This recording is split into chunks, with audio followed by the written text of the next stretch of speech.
I dive in and then I sit on a ledge submerged in cold water and drink very strong black coffee whilst looking at the sky and watching the birds. And it gives me a feeling more powerful than intravenous drugs with no side effect or downside. That's the miracle of it.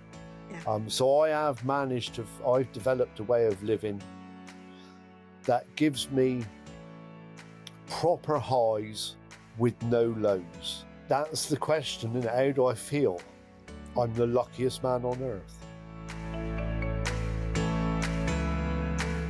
You might ask why someone's story of alcoholism and addiction is relevant to the Make Movement Matter podcast. And my answer would be that stories like Karl's show us that no matter how bad life can get, that change is always possible. A big part of what keeps Karl in recovery was finding joy from the natural world around him, particularly bird life, and uncovering a love of walking and swimming in the outdoors. Hearing about how this benefits his life today is truly heartwarming. This is not always an easy listen, with vivid descriptions of his experience that could be upsetting to some. But Karl is so open about his experiences and his emotional journey, and I have so much gratitude for him sharing his story to help others who might be struggling. Please consider who is around you when you listen to this episode, and whether it is right for you to listen right now if this subject is difficult for you. Karl, you've told me that you've been clean for nearly 33 years. So why do you still call yourself an alcoholic?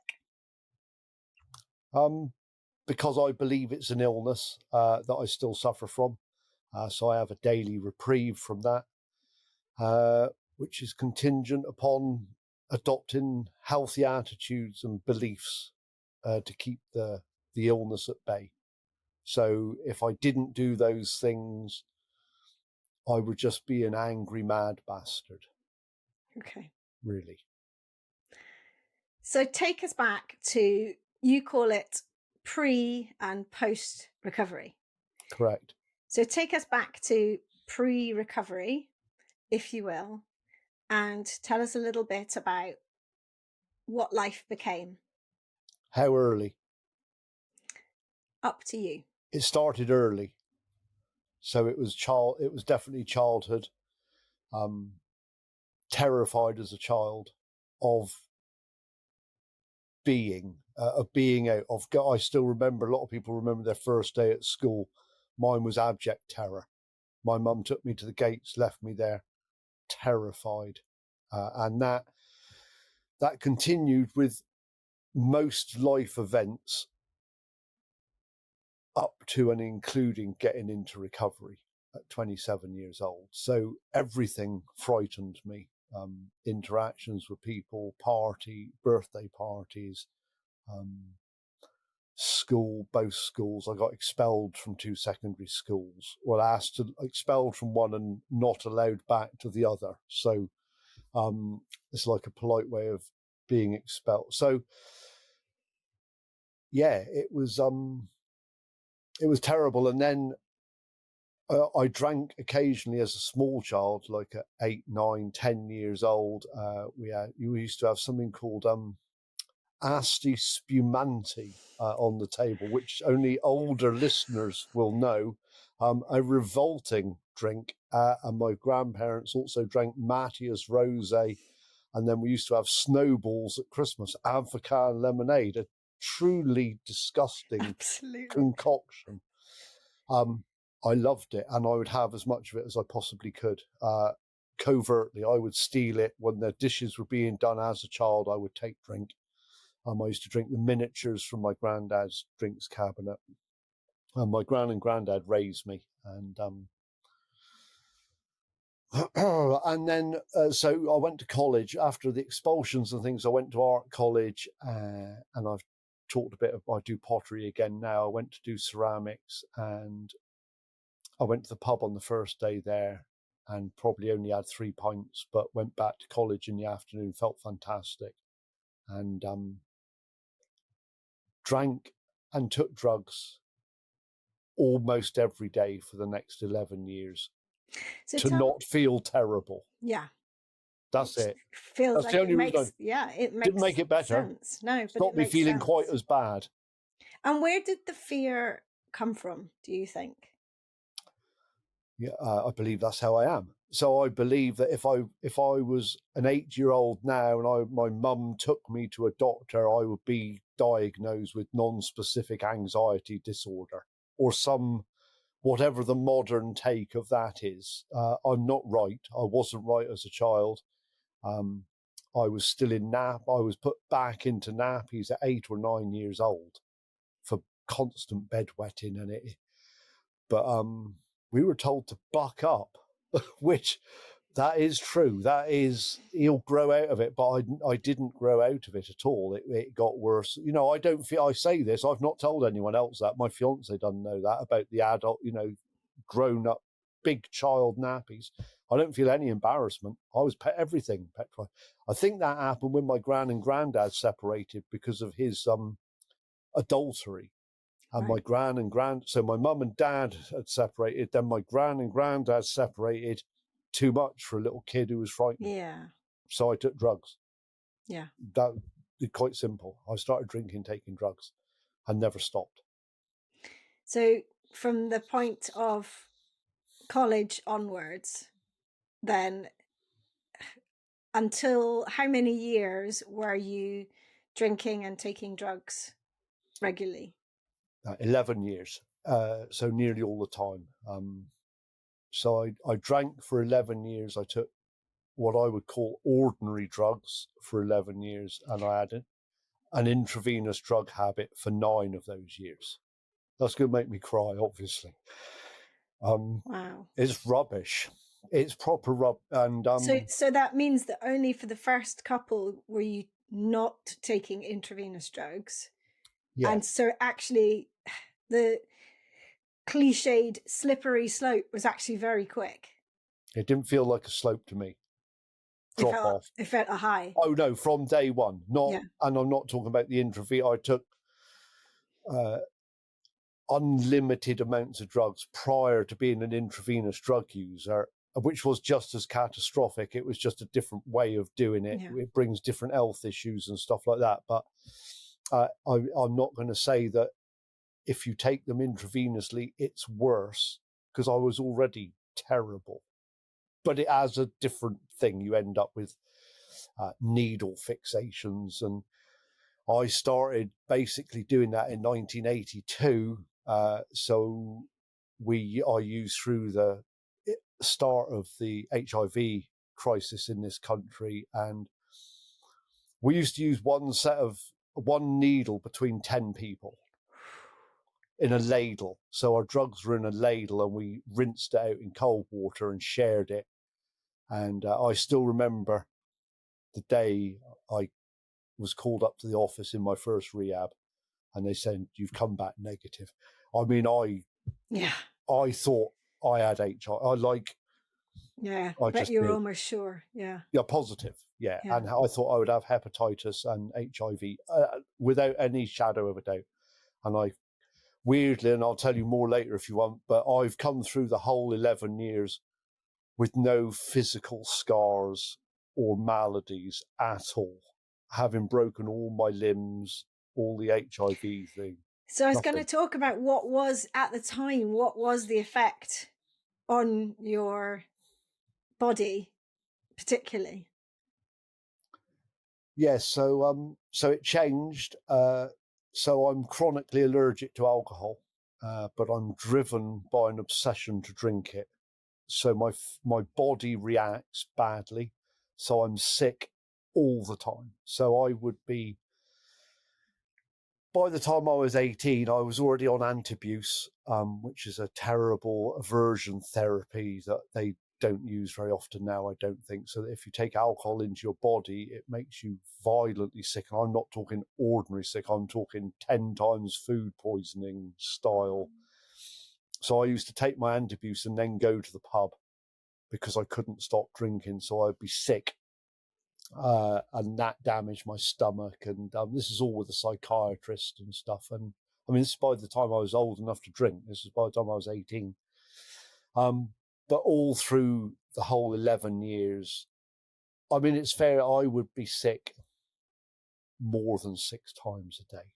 Gosh. So whatever I ate, so I used to eat a beef roll down the pub, but I would be puking up within the hour. Like I drank like I bird watch, fairly enthusiastic. So it didn't matter how ill I got with alcohol or drugs or anything. Nothing stopped me ever taking stuff on board, ever. And so you can't have been taking in any of the nutrients from any of your food anyway. I remember that when I was living in Plymouth, I was about 20 years old, and I was living in a grim house with two other people who, one used heroin intravenously and one I consider an alcoholic. I didn't consider myself as bad as them, to be fair, because I had a stereo. so that marked me out as the elite. But I remember then that in order to have a container to have some water to inject drugs in public toilets, I used to buy a Lucozade because I thought it would counteract the stuff I thought Lucozade is good for me. Oh gosh. So that'll offset the terrible muck I'm injecting into my arms if I have a bottle of the healthy drink. And I used to have a can of orange juice once a week because I thought, well, that vitamin C will keep me in good shape. Yeah, it was. Yeah, I mean, I smirk, but I'll be crying when I hang up from this. I'll be crying if I don't cry before. It's terrible and beyond my control, like utterly beyond my control. And so on that, so your mind, how often do you think in that time you were actually sober, if you see what I mean? Or was it so continual that really you weren't ever? I wasn't ever. Were you ever able to stand out from yourself and look in, or did you just want to avoid that? I didn't ever look at myself. Yeah. No. So I gave up. My mum and stepfather bribed me once to give up drinking. I think this is correct. I think they said they would give me £1,000 if I stopped drinking for a year. And I'm talking, this could be like in 1984. So it was a lot of money. A pint of Kronenbourg was 50p then. And I did 11 and a half months without a drink. My intravenous drug habit went through the ceiling, but I stayed abstinent from alcohol. And I was working at a factory in Saltash, within touching distance of £1,000. And I suddenly got thirsty and I got onto my motorbike. No, I didn't. I got a taxi from work. I just left work, got a sub, went to the off license in Saltash and bought a bottle of Blue Label Smirnoff and 8 cans of Kronenbourg. And I drank the whole bottle of Smirnoff on the doorstep of the off license in 4th Street. I mean, that's enough to kill someone. Kill 3 people. After not having a drink for 11 and a half months. And I just tipped the bottle up. And then I got on a train in Saltash to come to Penzance to see my buddies. So lost the job, lost my glasses on the train, fell off the train station, flat on my face at Penzance, smacked my face up. That was 2 hours after deciding I'm having a drink. Gone, everything gone. Accommodation, job, glasses. And it was like that every time I drank. And you mentioned that it was members of your family that were trying to coax you away from it. What has happened to those relationships? Yes, that's tricky. And I said to you, you could ask me anything when we first met. So I'm estranged from my mum and my stepfather for reasons not related to that. I was 30 years clean. I haven't spoken to my mum since 2 weeks before my 30th sober anniversary. We had obviously disagreement would be a bit of an understatement. Things went wrong. And what about people at the time? What do you mean? So other people around you that you had relationships, friendships with, or did you surround yourself with people who were also drinking and using? So I live in Penzance now, and I still see people I used to go to the pub with. Quite a lot of them are dead. My best mate is very, very poorly. Still, we've been friends since we were 4, so that's 56 years. But a lot of them, they drank and they took drugs, but they had some kind of choice in it. Definitely had a choice. So they would still go to work and they would still have girlfriends and they would still pay their rent. I ended up with no jobs. I never had girlfriends. My gran and granddad nursed me. I woke up in a urine-soaked bed every day. I had no control. My waking thought every day, I've got to get out of it. I mean, I did. They don't know. So although I was in a group of people, I mean, I had a lot of people I know used to deal drugs and went to prison and did all that, but they seemed to somehow have some kind of grip on some elements of their life. I had no grip on anything. So I used to mash up paracetamol and stuff in a big ladle, make it into a paste, and then inject it into my arms in massive, great fat syringes on the off chance that it would do something to me. When I ran out of all other stuff, I was still doing glue at 27 years old, and solvents, dry cleaning fluid, and like the list is, it's endless. I would do anything. I would just have drunk a bottle. If someone said that bottle of bleach will get you pissed, I would have just necked the whole bottle. I wouldn't have asked. And so what do you think was the difference between you and those friends who you thought had a level of control? I suffer from acute alcoholism. Alcoholism. And describe or what does that exactly mean? So I attend, and I've mentioned to you, I attend a 12-step fellowship. I still go sporadically now, once every 2 or 3 weeks, but I used to go every day when I came into recovery. And for me, it means that if I take one substance, that's like one drink, one toke on a spliff, one line of anything, one of anything, will start a chain, a reaction in me that I am then no longer able to control. So if I took, and it won't happen, but if I was to take one drink now, I can have a guess at what would happen, but I definitely don't know. My guess would be that I would be in jail tomorrow morning. My pickup truck would be on Penzance Beach, or I'd be dead. I'm talking like without being over dramatic, I would say before midnight tonight, I'd be dead. And so what is it? And I can't do anything. I wouldn't know.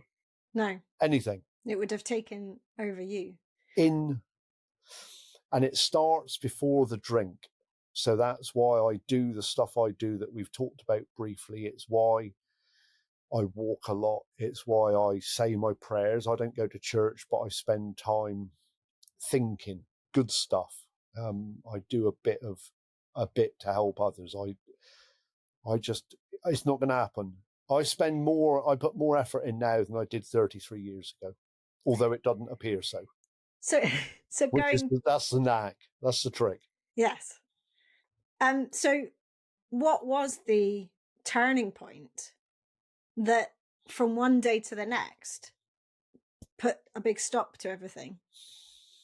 Yes, I'm really lucky, and this is relatively rare. I mean, bear in mind, I've met thousands of alcoholics and drug addicts over the years. I woke up. I'm only crying because it's coming up to my anniversary. I told you this the other day. So on December the 31st, 1991, I'd lost my last job, which was as a cellarman in the local pub in Mosul. I was doing the bottles. I hadn't been there for 10 days. I don't know where I'd been. I'd been gone for 10 days. I don't know where I went, who I saw, what I drank, what I took. I have no idea for 10 days. But I do know that on the night of the 30th, I was in a pub called the Swordfish in New Lynn, and I went back to a mate's house with 4 or 5 other friends. So I'm going to actually find out this week. I was thinking about it today. I'm going to find out who else was in the room. They'll be able to tell me.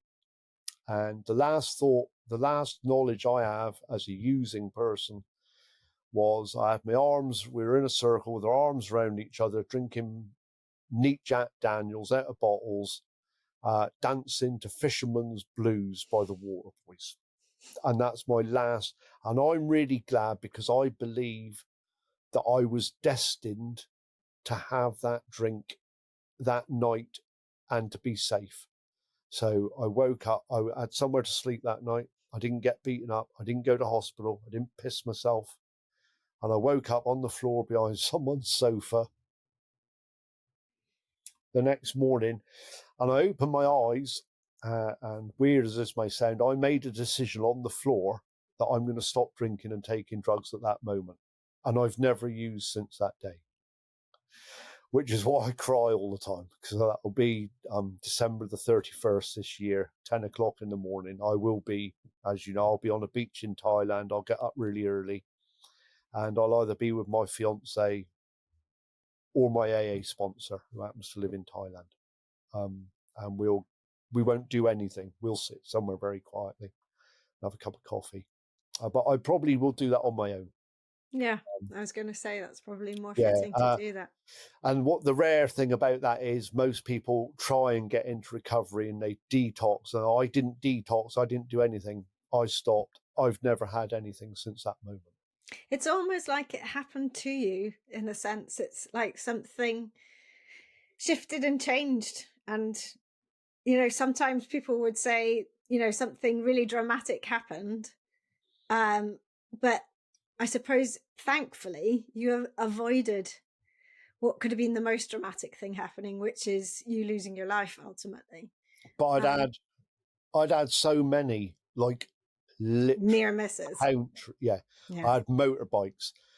I've broken my neck. I broke my neck in 3 places. I've broken my arms. I've broken my legs.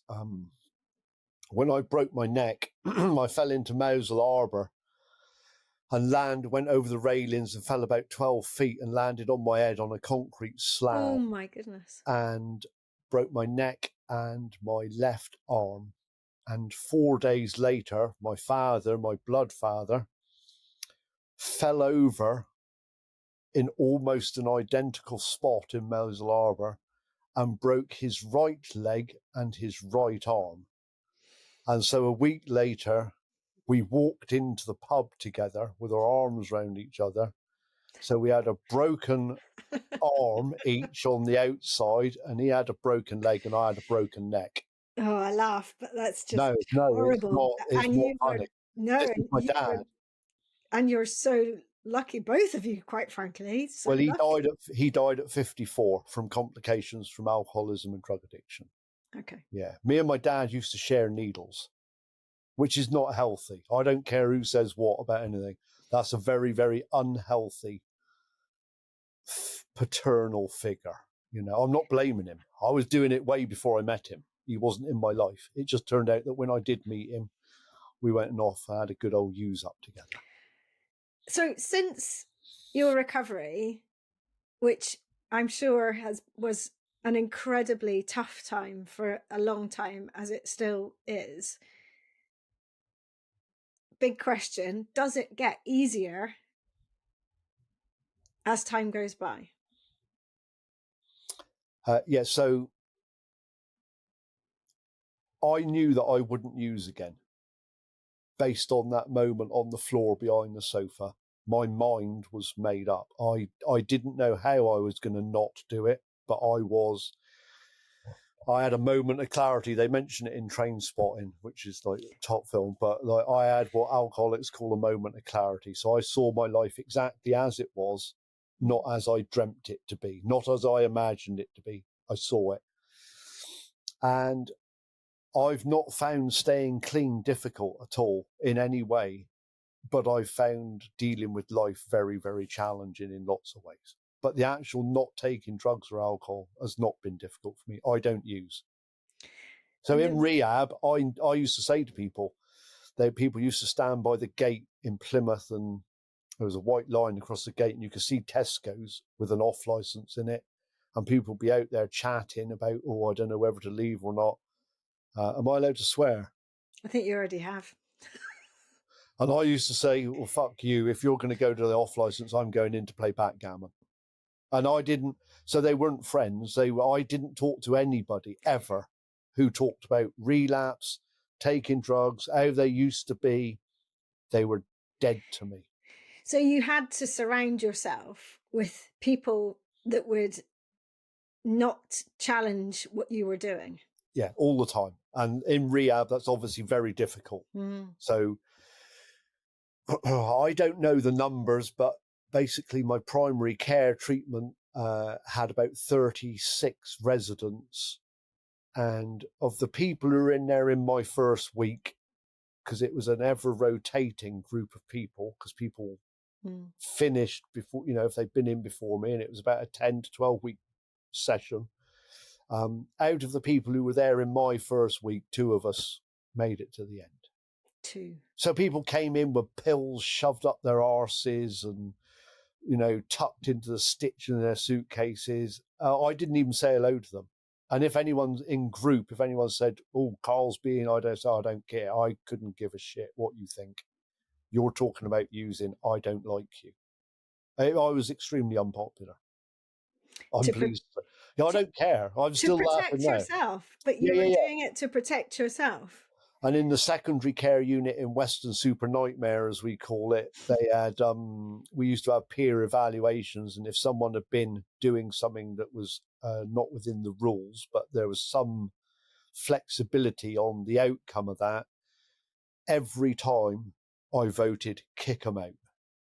Didn't even listen to the evidence. Out. Didn't want to be there. Wouldn't talk to them. And I got into a lot of trouble for it. And I just say, I don't give a shit. I ain't talking to them. I'm still like it now. Yeah. But then that's you setting your own boundaries, knowing what works for you. And quite frankly, it's kind of refreshing honesty, isn't it? Because for most people, they tolerate and continue a lot of relationships that are doing them an awful lot of harm and can take them down because they haven't set those boundaries and they can't be that honest with themselves. So I think we can all take a leaf out of your book, quite frankly. Well, if you want. Mine was done maybe not so severe. But I'm like it around everything now, though. So I won't tolerate, but I have very few friends. But the people who do like me really like me. That's how it is, and that's fine. And I don't mind that. I'm the same, I'm just on it. I just tell the truth. So I don't see any of the people I used to see, really. I can see why. I can absolutely see. Yeah, and I don't mean people who are alcoholic or drug addicts. It's just I just don't. I got no interest in it. If you're still smoking weed at 60, that's fine, but it ain't my bag. And it's hard. It's hard enough, I think, being able to function in a society where everyone's drinking alcohol. It's completely socially acceptable. If you're someone who doesn't really like alcohol that much, or certainly doesn't like what it does to you or those around you so much. I don't find it difficult. But that's for me. That's for people like me who it's the acceptable drug that's everywhere. And it's difficult, I think, in life anyway. So, and I haven't been addicted. It might be difficult for you, but it's really easy. My staff do is 2 weeks' time. And I'm taking me and 9 mates to the pub in Penzance. We're having a 3-course roast dinner, and then I'll put a couple £100 behind the bar. So our dinner's at 1, and I'll be gone by 3 o'clock, and they'll probably be there till 10 o'clock at night. There's your boundaries again. I'll be on a train to London by the time they come out the bar. Is that when you go away? Yeah, we're getting the night train from Penzance to Paddington. Yeah. But I just don't drink. I don't. There's nothing left of that life for me. I don't. I don't. It's very hard to explain for someone who had to drink every day of their life. I don't give it a thought from one. The only reason I think about it now is because it's coming up to my anniversary and I'm doing this podcast with you. It's incredible because, it's such a shift change, but I'm so pleased for you because me you've both. had Me 33 and you. years. And I'm also so pleased for you that your body has done as well as it has, and it just shows how resilient the human body really can be when you really push it to the edge, and test it. And it's, you're practically malnourished because of the lack of being able to keep anything down, as you said, the things that you're putting into it that it's trying to have to get out of its system, and yet you're okay, and all the breakages. So I'm lucky. Well. Yeah, but I'm lucky. You are. Like, I have been determined since I had my chance. I've been determined, but I've also had immense good luck. And although the situation with my parents is not great now, when I left rehab, there were no two people on earth who could have been greater than my mum and my stepfather. They did everything that was humanly possible to help with my integration back into society. So they got me a flat. They paid for driving lessons. It was like, and I had shit on them their whole life. And they rallied round, and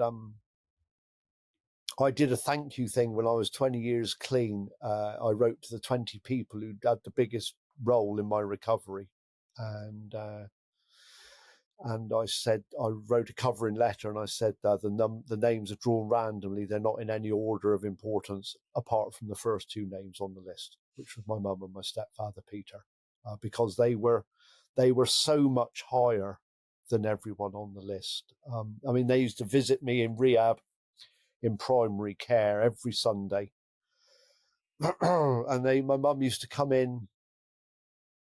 I'd been horrible to her, not deliberately, but I had been, and you have teenage children, it's and she would come in and she would sit in this room that had 30 people chain smoking.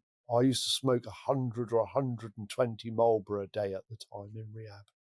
And she would bring in 400 cigarettes and 10 ounces of tobacco. And she would sit there and she would chat, and I would be not angry with her, but fundamentally very angry, very distressed, doing the best I could.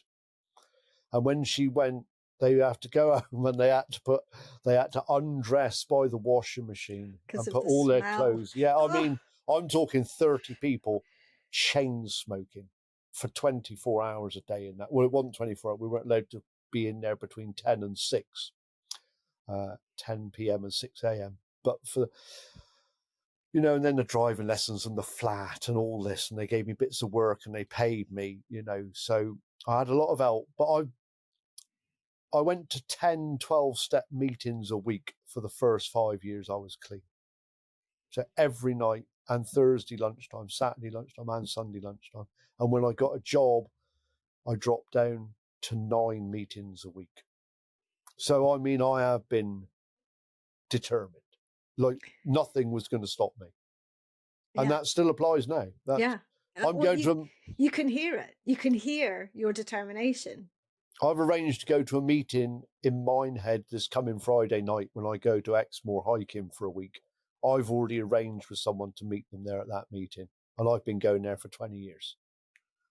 So I'll walk in, and I may not know anybody, because it's very likely the nature of the illness is they've all relapsed.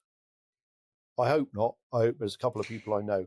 But then you'll be a huge inspiration to those who are sat there. Maybe not. I don't do it for that. No, you don't. But no, I don't. I have no interest in that. That's merely, that may or may not happen. I'm going because I want to stay clean. Absolutely. And that's it. That's all it'll ever be. That's going to be number one. That has to be number one. Can only be, yeah. Yeah.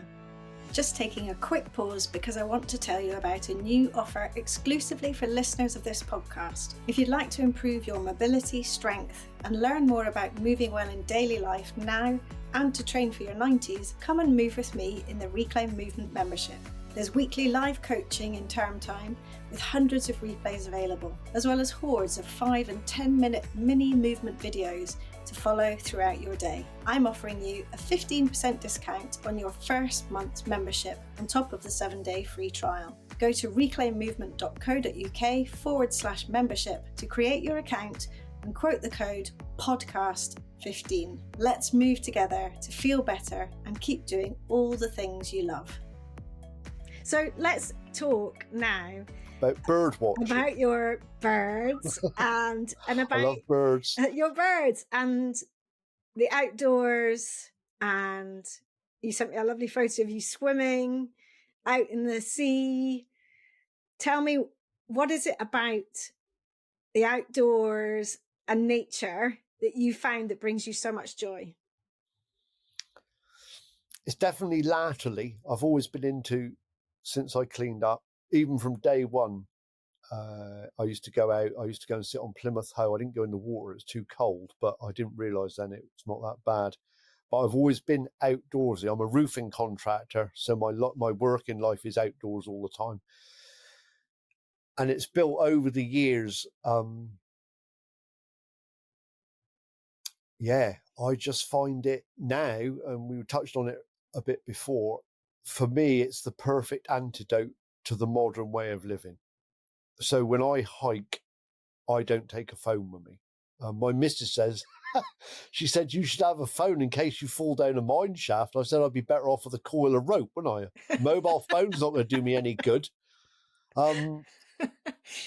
It's like, I don't want that intrusion. I love, it's not always solitude because I walk with ramblers. I'm in the ramblers and I lead ramblers groups, and I walk with my missus, and I'm walking with a friend on Exmoor on Sunday. Someone else who's also in recovery is Ams. He's just had his 22nd birthday, I think, and I've known him since the day he cleaned up.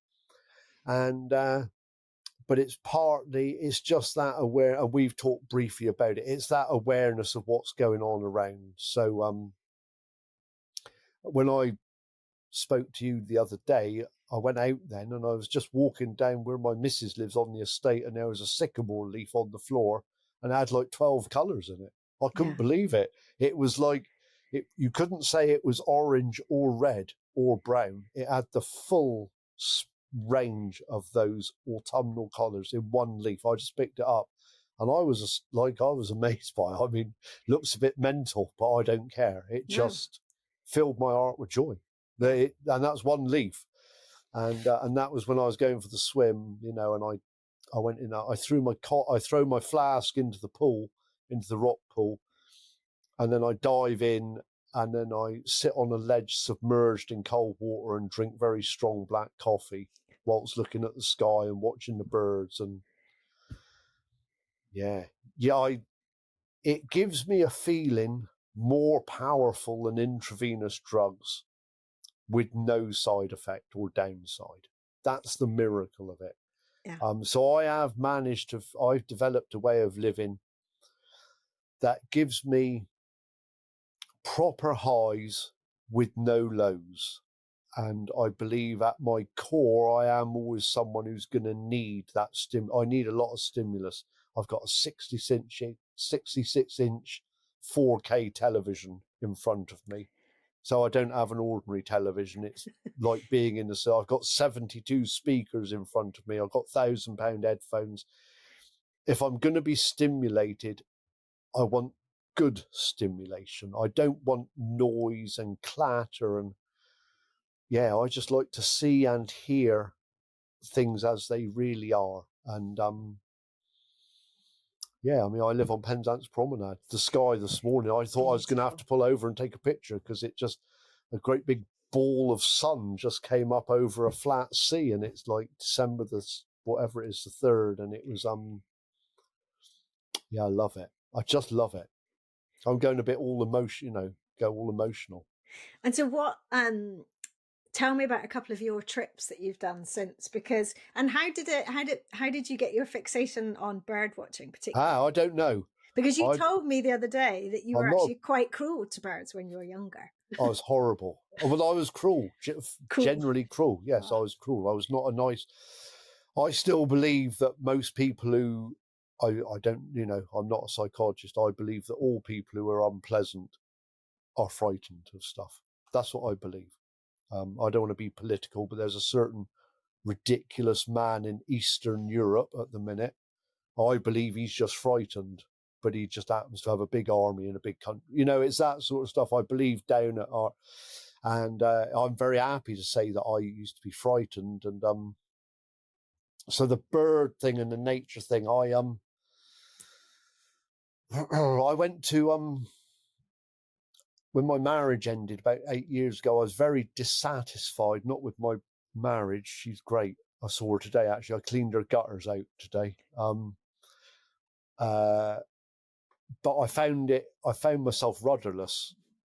17 years together. I was whatever age I was, like 50 odd. And I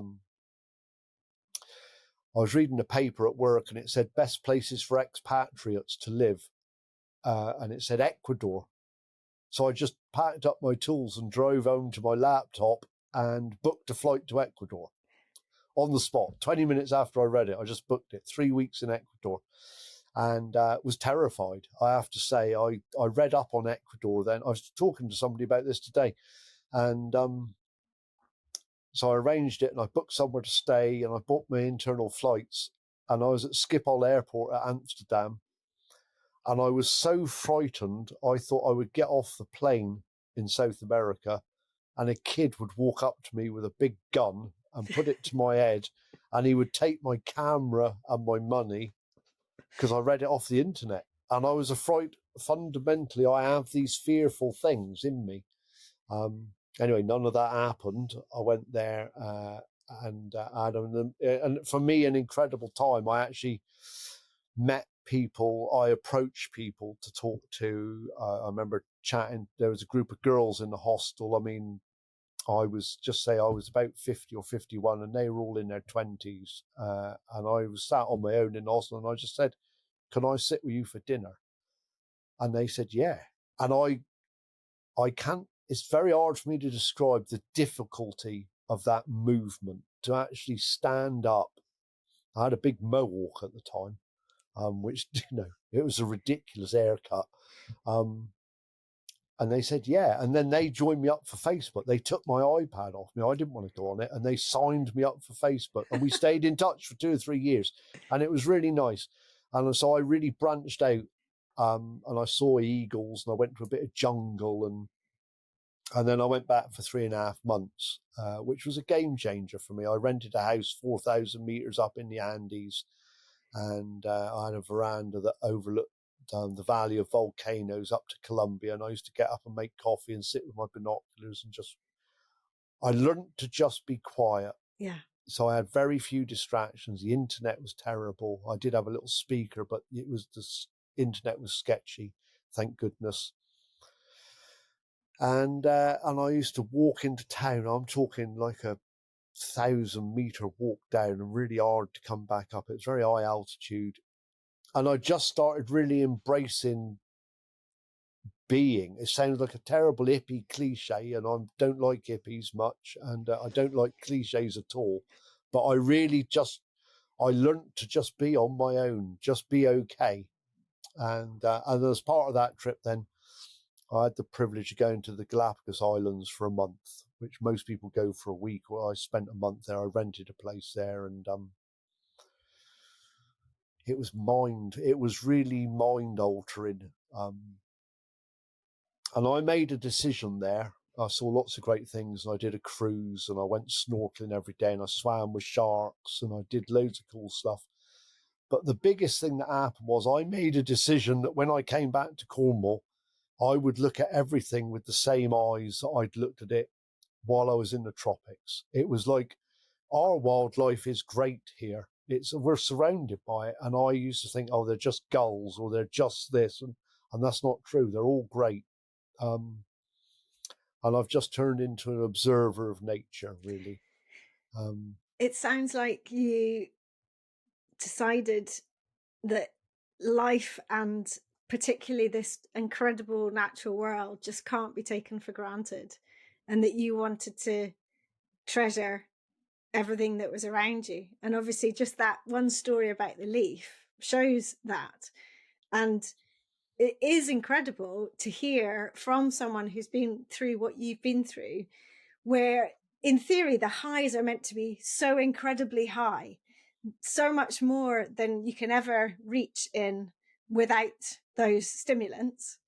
And yet now you've chosen a path where you find that joy in small things around you every day, and it makes you feel good. And the two just don't even seem comparable. But they're not. But I agree that you can find that joy so easily, and it's almost like you've accepted your place in this world as part of all that rich color, and that it's worth you being in that and enjoying it. It's easier. It's just easier to do that instead of bucking against everything. I mean, I will say, because you said about embracing nature and something, I'm a bit of a nightmare. So I won't recycle anything. I am terrible at. I got this real.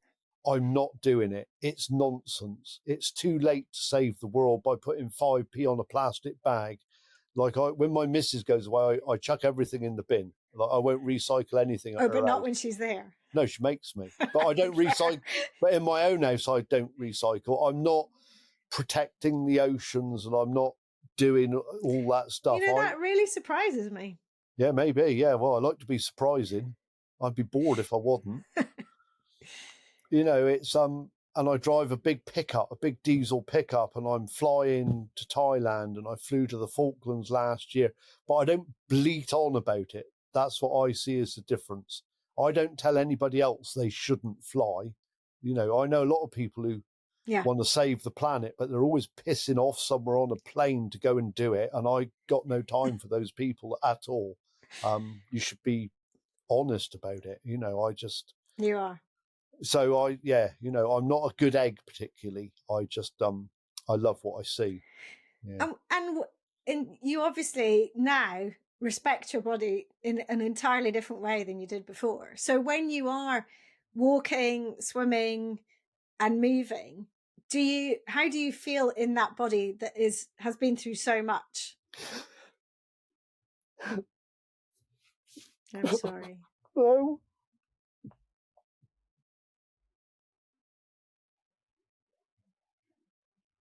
I'm so sorry, Carl. No, it's fine, isn't it?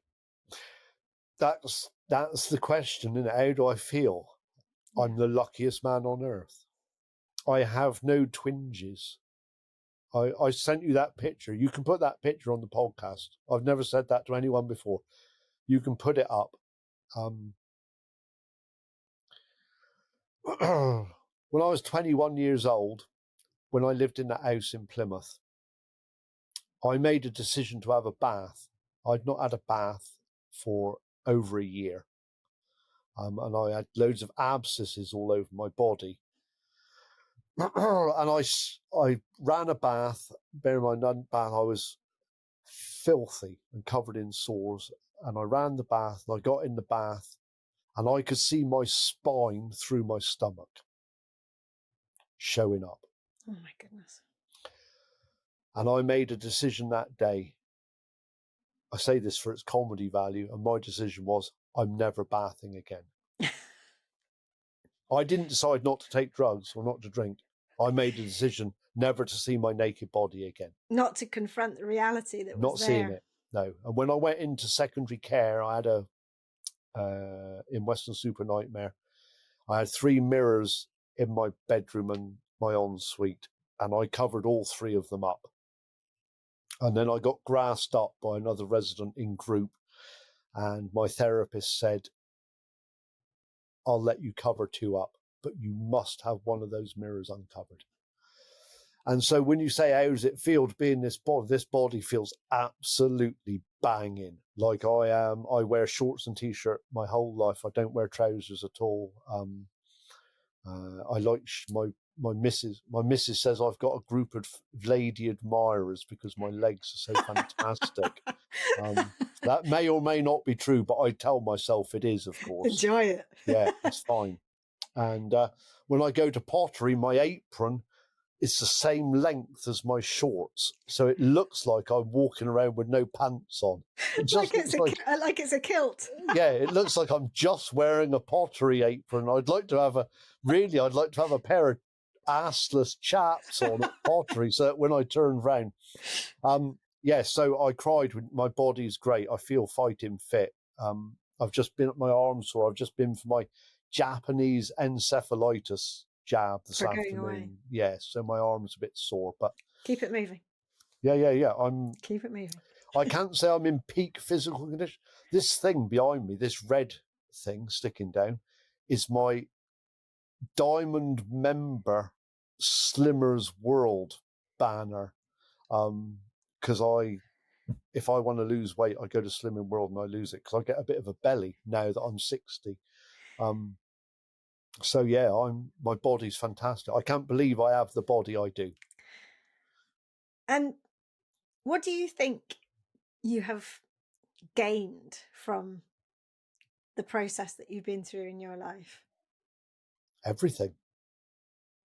There's no doubt. I can't say when really, but my tendency would be to say I wouldn't have made 30. I was 8 stone.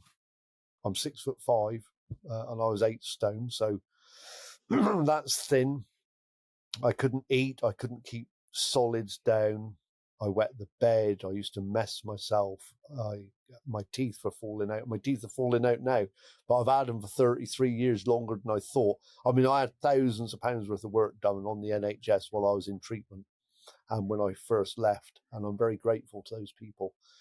So, no one knows when they're going to die, but it was on the cards. I had a photo once. It's gone. This is pre-digital.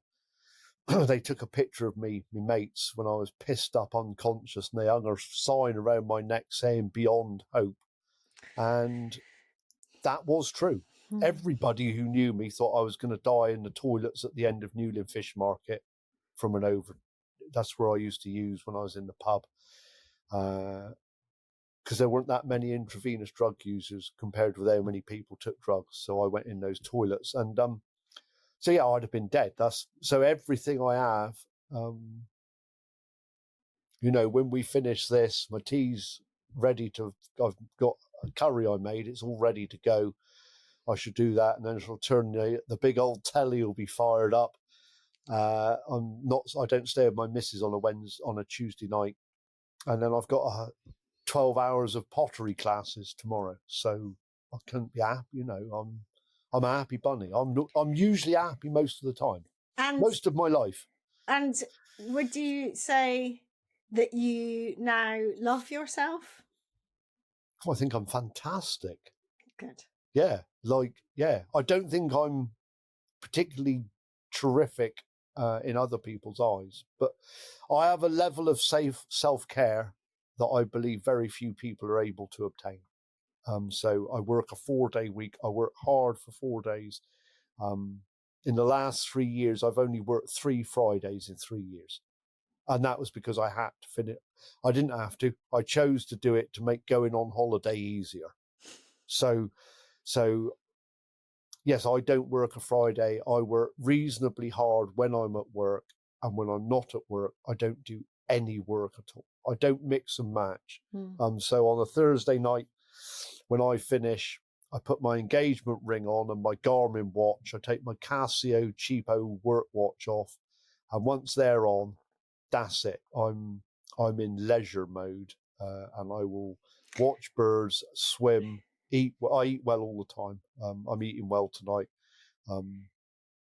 Yeah. And that's, again, we all need to take a leaf out of that, but particularly the on-off switch with work, because the way that the planet is going, or the Western world certainly, it's all melding into one. And social media doesn't help that.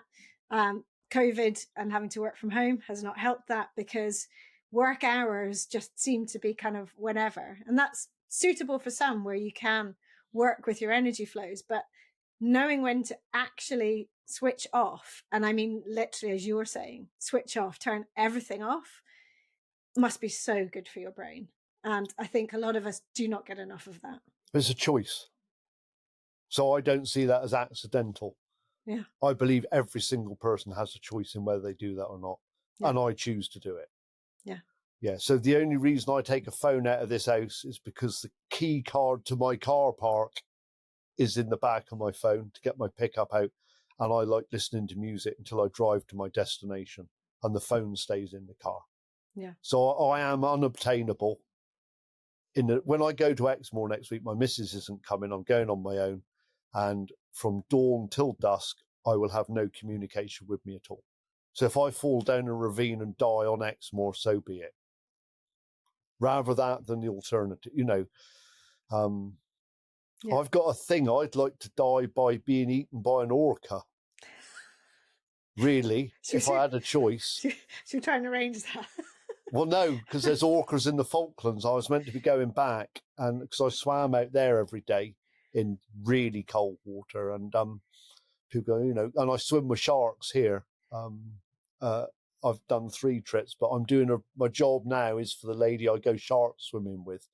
And I had 12 sharks swimming around me this summer, bumping into my head, and nosing, like they bump into you. It's terrific. Oh my goodness. Yeah, not for everyone. No, very scary. So listen, Karl, I'm really grateful for your time. If just before we finish. Oh, we're on 54 minutes. It just goes. Just before we finish, what if someone is out there and is struggling themselves, someone they know is struggling, and they've heard this and a little bell's gone off in some way, what would you say to them? Right, so I told you the golden rule the other day, and this is for the families of people who drink and take drugs. Yeah. Don't believe a word they say. Rule number 1. If they say, oh, I'm thinking of getting help, or I'm thinking of going to a meeting, or I'm thinking of going to the doctor, it's bullshit. They don't mean it. If they meant it, they would have done it. That's rule number 1. And then for the other people, the people with the problem, I would say carry on drinking and taking drugs until you're ready to stop. Okay. That would be my thing. I went to a 12-step fellowship when I was 21 years old. And at the time, I had swastikas cut into my head. I was chain smoking. I was a chronic amphetamine user. I went because my mum wanted me to go. And when I came out, she said, how was it? And I said, they were all horrible. No one spoke to me. So I was It wasn't about you, was it? fake National Front member who glared at people whilst off his face on amphetamine. I didn't want to stop. My mum wanted me to stop. My gran wanted me to stop. My employers wanted me to stop. When I stopped, they weren't in the picture. I stopped because I didn't want to die of alcoholism and drug addiction. Yeah. If I want to use, I will go out in a minute. I live in Penzance, so it's not hard to get drugs. I will go out and I'll buy a gram of heroin in 10 minutes from here. Because it is everywhere. I've got the money. I've got the money in my wallet now. I've got a couple £100 in my pocket and 2 credit cards and a debit card and a van. Not an issue. If I want to use, I will. The good thing is I don't want to. The choice is always, it's a daily, we talk about a daily reprieve.